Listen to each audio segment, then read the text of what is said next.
Suma Teológica, parte IA. Cuestión 107. Sobre el lenguaje de los ángeles. Ahora hay que tratar lo referente al lenguaje de los ángeles. Esta cuestión plantea y exige respuesta a 5 problemas. ¿Habla o no habla un ángel a otro, y el inferior al superior, y un ángel a Dios? Cuando un ángel habla a otro, ¿hay o no hay distancia entre ellos? Lo que un ángel dice a otro, ¿lo conocen o no lo conocen los demás? Artículo 1. ¿Habla o no habla un ángel a otro? Lat. Objeciones por las que parece que un ángel no habla a otro. 1. Dice Gregorio en 18 Moral, en el estado de resurrección, la corpulencia de los miembros de cada uno no oculta la mente a los ojos de los demás. Mucho menos se esconde, pues, la mente de un ángel a otro, pero el lenguaje es para manifestar a otros lo que está oculto en la mente. Por lo tanto, no es necesario que un ángel hable a otro. 2. Hay 2 clases de lenguaje. El interior, por el que habla uno consigo mismo, y el exterior, por el que habla con otro. Pero el exterior se realiza por medio de signos sensibles, como la voz, el gesto, o algún miembro del cuerpo, como la lengua o los dedos, nada de lo cual compete a los ángeles. Por lo tanto, un ángel no habla con otro. 3. El que habla llama la atención al oyente para que le escuche, pero no parece que un ángel pueda hacer esto, pues esto se hace entre nosotros por medio de signos sensibles. Por lo tanto, un ángel no habla a otro. Contra esto, está lo que se dice en Prino Cor 13,1. Si hablando lenguas de hombres y de ángeles, respondo. Hay entre los ángeles algún modo de lenguaje. Pero como dice Gregorio en Segundo Moral, es justo que nuestra mente, superior a la cualidad del lenguaje corpóreo, quede en suspenso ante los sublimes y desconocidos modos de una locución íntima. Tratando de entender cómo un ángel puede hablar a otro, es preciso tener presente que, como dijimos al tratar de los actos y potencias del alma, quito 4, la voluntad mueve a obrar al entendimiento, pero lo inteligible está en el entendimiento de 3 maneras. 1. O habitualmente, es decir, en la memoria, según dice Agustín. 2. O considerado y concebido en acto.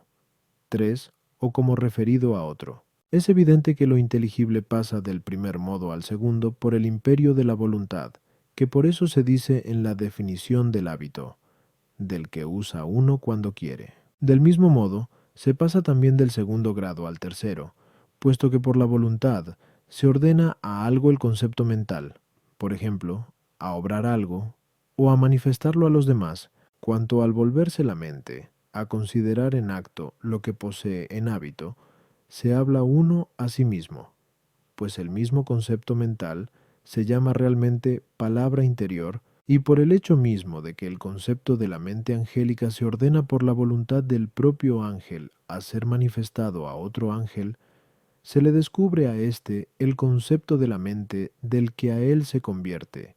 Y esto es a lo que se dice hablar un ángel a otro, pues hablar a otro no es más que manifestarle algún concepto de la mente. A las objeciones 1. Nuestro concepto mental interior está como incomunicado por un doble obstáculo. 1. Primero por la voluntad misma, que es capaz de retener oculto o de manifestar el concepto del entendimiento. Por encima de este obstáculo, nadie, sino Dios, puede ver la mente ajena, según aquello de 1 Cor 2:11. Las cosas del hombre no las conoce, sino el espíritu del hombre, que está en él. 2. En segundo lugar, se oculta el pensamiento del hombre a los demás por el espesor del cuerpo. Así vemos que, aun cuando la voluntad decide manifestar a otros el concepto de la mente, no es conocido inmediatamente, sino que es necesario hacer uso de algún signo sensible. Dice sobre esto Gregorio en Segundo Moral, en el secreto interior de la mente estamos ocultos a las miradas extrañas, como tras el muro del cuerpo. Pero cuando deseamos manifestarnos a nosotros mismos, parece que salimos, a través de la lengua, para mostrarnos tal como somos interiormente, pero este obstáculo no lo tiene el ángel, y, por eso, en el momento que quiere manifestar su pensamiento, al instante lo conoce otro, tú.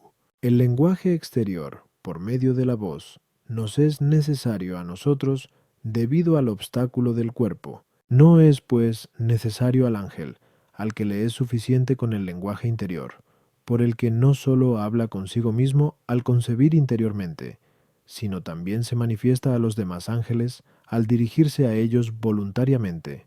Por lo tanto, se llama metafóricamente lengua de los ángeles a la virtud misma del ángel para manifestar sus conceptos, tri, por lo que se refiere a los ángeles buenos, que siempre se ven mutuamente en el verbo. No sería necesario ningún estímulo, porque así como siempre se ven unos a otros, así también ven siempre unos en otros lo que cada uno voluntariamente destina a ser conocido por los demás. Sin embargo, como también en el estado de la naturaleza primitiva se comunicaban mutuamente, e incluso ahora se comunican así los ángeles malos, debe decirse que, como el sentido es movido por lo sensible, así lo es el entendimiento por lo inteligible, así como por los signos sensibles se excitan los sentidos, así también por cierta virtud inteligible puede ser excitada la mente del ángel para atender. Artículo 2. ¿Habla o no habla el ángel inferior al superior? Lat. Objeciones por las que parece que el ángel inferior no habla al superior. 1. Sobre aquello de 1 Cor 13,1. Si hablase lenguas de hombres y de ángeles, dice la glosa, que las lenguas de los ángeles son ilustraciones, por medio de las que los superiores iluminan a los inferiores, pero los inferiores nunca iluminan a los superiores, como dijimos, co. Síntesis a 3. Por lo tanto, tampoco hablan los inferiores a los superiores. Sí, ya dijimos, q. Síntesis a 1. Que iluminar no es otra cosa que manifestar a otro lo que es patente a uno, pues esto mismo es hablar, por lo tanto, es una misma cosa hablar e iluminar. Y así tenemos lo de antes. 3. Dice Gregorio en Segundo Moral, Dios habla a los ángeles en cuanto que les revela sus cosas ocultas invisibles, pero esto mismo es iluminar. Luego toda locución de Dios es iluminación, y por lo mismo, toda locución de un ángel es iluminación. Por lo tanto, de ningún modo puede hablar un ángel inferior a otro superior. Contra esto está el hecho de que, según la exposición de Dionisio en C. Simcaelgia, y los ángeles inferiores preguntaron a los superiores, ¿quién es ese rey de la gloria? Sal 23:10. Respondo, los ángeles inferiores pueden hablar a los superiores. Para demostrarlo, hay que tener presente que toda iluminación es en los ángeles locución, pero no toda locución es iluminación. Efectivamente, como dijimos, A1. Hablar un ángel a otro no es más que destinar por propia voluntad algún concepto a ser conocido por él. Ahora bien, los conceptos pueden relacionarse como un doble principio, a saber, con Dios mismo, que es la primera verdad, o con la voluntad del que entiende, de la cual depende que se haga actual el concepto. Pero como la verdad es luz del entendimiento, y Dios es, además, la regla de toda verdad, la manifestación de los conceptos, en cuanto se relacionan con la primera verdad, es locución y a la vez es iluminación. Ejemplo, al decir un hombre a otro, ¿el cielo ha sido creado por Dios o el hombre es animal?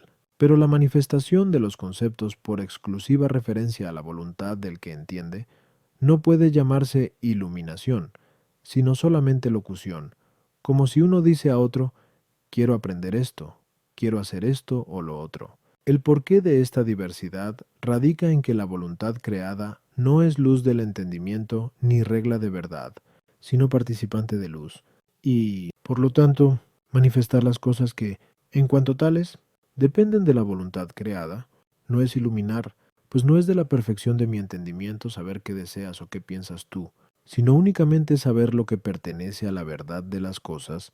Es evidente que los ángeles son llamados superiores o inferiores en relación al principio que es Dios, y, por lo tanto, la iluminación que depende del principio que es Dios, sólo por los ángeles superiores, desciende a los inferiores, pero en relación al otro principio, es decir, a la voluntad creada, el mismo que quiere es primero y supremo, y por lo tanto, la manifestación de aquellas cosas que pertenecen a su voluntad puede ser hecha por él mismo, indeterminadamente a otros cualesquiera. Respecto a esto, lo mismo pueden hablar los ángeles superiores a los inferiores que los inferiores a los superiores. A las objeciones 1-2, la respuesta está incluida en lo expuesto. Toda locución de Dios a los ángeles es iluminación, porque, al ser la voluntad de Dios regla de verdad, incluso el saber qué es lo que Dios quiere pertenece a la perfección e iluminación de la mente creada. Pero no sucede lo mismo respecto de la voluntad del ángel, como acabamos de decir. Artículo 3. ¿Habla o no habla el ángel a Dios? Lat. Objeciones por las que parece que el ángel no habla a Dios. 1. Se habla para manifestar algo a otro, pero el ángel no puede manifestar nada a Dios, que lo sabe todo. Por lo tanto, el ángel no habla a Dios. Tú, hablar es referir a otro algún concepto mental, como dijimos, a one. Pero el ángel constantemente tiene fijos en Dios todos los conceptos de su mente. Sí, pues, habla a Dios alguna vez. Le habla constantemente, lo cual pudiera parecer imposible, habida cuenta de que un ángel habla también a veces a otro. Por lo tanto, parece que el ángel no habla a Dios nunca. Contra esto, está lo que se dice en Sac 1:12. Respondió el ángel del Señor y dijo, Señor de los ejércitos, ¿hasta cuándo no vas a tener piedad de Jerusalén? Por lo tanto, el ángel habla a Dios. Respondo como dijimos a 1. 2. La locución del ángel consiste en destinar su concepción mental a otro. Pero destinar puede hacerse de dos modos. 1. El primero, para comunicar algo a otro, como en la naturaleza se ordena el agente al paciente. Y en la locución humana, el maestro al discípulo. En este sentido, de ningún modo habla el ángel a Dios, ni sobre lo que pertenece a la verdad de las cosas, ni sobre aquello que depende de la voluntad creada, puesto que Dios es principio y autor de toda verdad y de toda voluntad creada. 2. El segundo modo de referir algo a otro es para recibir algo de aquel a quien se refiere. Así se debe en la naturaleza el paciente a la gente, y en lo humano el discípulo al maestro. De este segundo modo habla el ángel a Dios, bien sea para consultar la divina voluntad sobre lo que se ha de hacer, o para admirar la grandeza divina que nunca ha de llegar a comprender, porque, como dice Gregorio en Segundo Moral, al contemplar lo que les sobrepasa, los ángeles, en éxtasis de admiración, hablan a Dios. A las objeciones 1. El hablar no siempre es para manifestar algo a quien se habla, sino que, a veces, tiene por fin que se manifieste algo a quien habla, como sucede en las preguntas que el discípulo hace al maestro. 2. La locución con que los ángeles hablan a Dios, alabándole y admirándole, es ininterrumpida, pero con la locución por medio de la que le consultan sobre lo que se ha de hacer, le hablan solamente cuando les ocurre hacer algo nuevo, sobre lo cual desean ser iluminados. Artículo 4. Cuando un ángel habla a otro, ¿hay o no hay distancia local entre ellos? Lat. Objeciones por las que parece que hay alguna distancia local cuando un ángel habla a otro. 1. Dice el Damasceno, el ángel obra donde está, pero el hablar es un obrar del ángel. Por lo tanto, al estar el ángel en un lugar determinado, parece que solo puede hablar a determinada distancia local. 2. El gritar depende de la distancia del que oye, pero en I6:3 se dice que los serafines se gritan unos a otros, por lo tanto, parece que la distancia local influye algo en la locución de los ángeles. Contra esto, está lo que se dice en Leque 16:24, sobre aquel rico que hablaba desde el infierno a Abraham, sin impedirlo la distancia local. Así pues, mucho menos impedirá la distancia local que se hablen unos ángeles a otros. Respondo, el hablar del ángel es una operación intelectual, como dijimos. Así no es 1, 2, 3. Ahora bien, la operación intelectual del ángel es independiente por completo del lugar y del tiempo. Esto sucede también en nuestra misma operación intelectual, a no ser accidentalmente por parte de las imágenes sensibles, que no se dan en los ángeles, pero en aquello que es independiente por completo del lugar y del tiempo, nada influye ni la diversidad de tiempo ni la distancia del lugar. Por lo tanto, para el habla del ángel no es impedimento alguno la distancia local, A las objeciones. 1. El hablar del ángel es, como se ha dicho, ana 1 ad 2.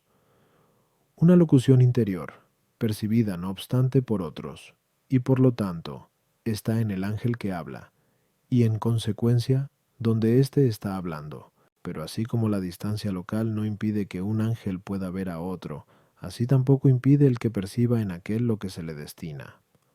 La locución. 2. Aquel gritar no es de voz corpórea, que se debe a la excesiva distancia local, sino que expresa la importancia del pensamiento emitido o la intensidad del afecto, según dice Gregorio en Segundo Moral. A menos interés, menos gritos. Artículo 5. Lo que un ángel dice a otro, ¿lo conocen o no lo conocen todos? Lat. Objeciones por las que parece que lo que un ángel dice a otro lo conocen todos. 1. De la distancia local depende que, al hablar un hombre, no le oigan todos. Pero en la locución del ángel no influye la distancia local, como acabamos de decir, a foto. Por lo tanto, al hablar un ángel a otro, se enteran todos. 2.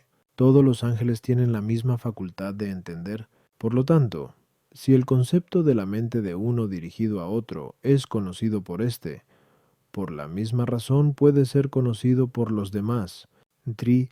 La iluminación es una locución, pero la iluminación de un ángel a otro llega a todos los ángeles, porque como dice Dionisio en C. 15 de Cael, Hier, cada una de las sustancias celestes comunica a las demás la inteligencia que ella recibe. Por lo tanto, también la locución de un ángel a otro llega a todos. Contra esto, está el hecho de que un hombre puede hablar privadamente a otro, por lo tanto, con mayor razón lo podrán hacer los ángeles. Respondo, como dijimos, a 1, 2. El concepto mental de un ángel se hace perceptible para otro ángel, por el hecho de que aquel a quien pertenece el concepto, por propia voluntad, lo destina a ser recibido por otro ángel. Pero por cualquier motivo puede un ángel hacer particularmente dicho destino a uno y no a otro. En este caso, dicho concepto será perceptible para él y no lo será para los demás. Así, la locución de un ángel a otro puede ser percibida por uno sin que la perciban los demás. No porque lo impida la distancia local, sino debido al destino que voluntariamente hace el que habla, como dijimos a 1, 2, a las objeciones 1, 2. La respuesta está incluida en lo expuesto 3. La iluminación trata sobre aquello que procede de la regia primera de verdad, que es principio común de todos los ángeles, y por tanto, las iluminaciones son comunes a todos, pero el hablarse puede ser sobre aquello que se refiere al principio de la voluntad creada, y que es particular en cada uno de los ángeles. Por eso no es necesario que estas locuciones sean comunes a todos.